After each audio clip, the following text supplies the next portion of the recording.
All right, let's continue with Super Fudge. So when we stopped yesterday, they were getting ready to go to the movie theater, and it was Jimmy and Alex and Fudge and Daniel. We walked into town. We were too early to buy tickets, so we showed Jimmy his father's painting in the window of the gallery. I dressed up as Anita's anger for Halloween, Alex said. My costume was outstanding, if I do say so myself. You don't think you're too great, do you? Jimmy asked. I'm just telling the truth, Alex said. Can't believe this guy, Jimmy whispered back to me. He's not usually like this, I whispered back.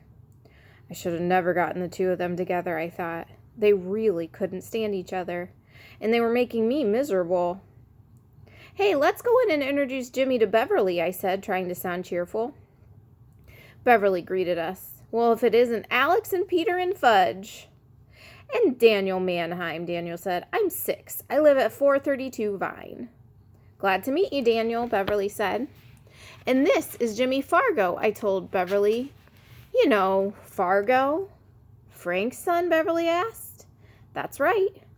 I just love your father's paintings, Beverly said. They're so original. He's working on a new one, Jimmy said. It's called Salamis on Paradise. Sounds fascinating, Beverly said. My father likes salami, Jimmy said. Salami and onion sandwiches are his favorite. I don't eat anything with onions, Daniel said. We know, I said. Salami and onions, Jimmy said. My father could just about live on salami and onions. Beverly laughed. I bet he doesn't do much kissing. That's right, Jimmy said. My mother's the one who likes kissing. Well, Beverly said, I'd certainly like to meet your father someday. Maybe we can arrange that, I said, thinking that Beverly and Mr. Fargo might really like each other. And Jimmy must have been thinking the same thing, because he said he doesn't eat salami and onions every day. On Sundays, he likes lox and eggs.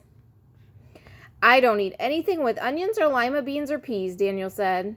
I hate crust on my bread, and I only drink chocolate milk. You're a fussy eater, Beverly said. That's right, Daniel said. You want to make something of it? No, Beverly said. I certainly don't. We have to go now, I said. We're going to see Superman. Have a good time, Beverly called. I wonder if anybody ever went to the gallery besides us. I'd never seen a customer in there.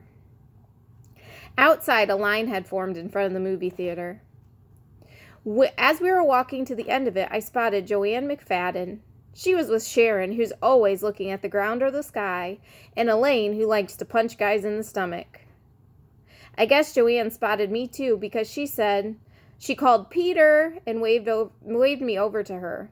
Give me your money and I'll buy your tickets, she said. That way you won't have to stand at the end of the line. Mom had given me enough to treat Alex, Jimmy, and Daniel, so I passed the bill to Joanne and stood right behind her.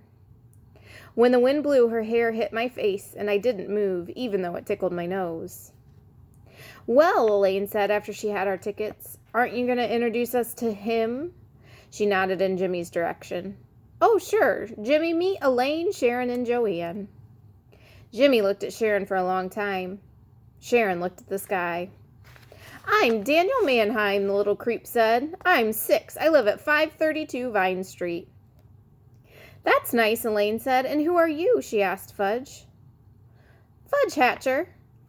Your little brother? Joanne asked me. Uh-huh. I never knew you had such an adorable little brother. Joanne had never said so many words to me at once. Fudge smiled. Adorable, that's me. And I'm Daniel Mannheim. I'm 6. We know, Elaine said.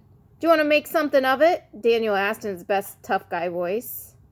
Yeah, Elaine said. Put 'em up. She made 2 fists and held them to Daniel's nose. Daniel started to cry. Don't hit me. Please don't hit me. I'm only 6 years old.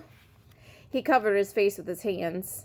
I'm not going to hit you, you doof, Elaine said. I only hit guys my own age. Right, Alex? And with that, she belted Alex in the gut. Cut it out! Daniel jumped up and down, singing.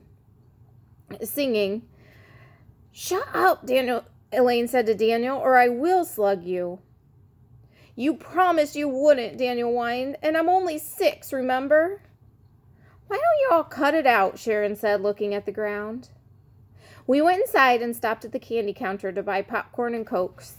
We found our seats for the kindergarten babies, got them settled, and crossed over the other side of the theater, where we found an empty row for the 6 of us. Alex went in first, then Jimmy, then me, then Joanne, Sharon, and Elaine. I wondered if Joanne had planned to sit next to me the same way I had planned to sit next to her. All right, we're going to stop there.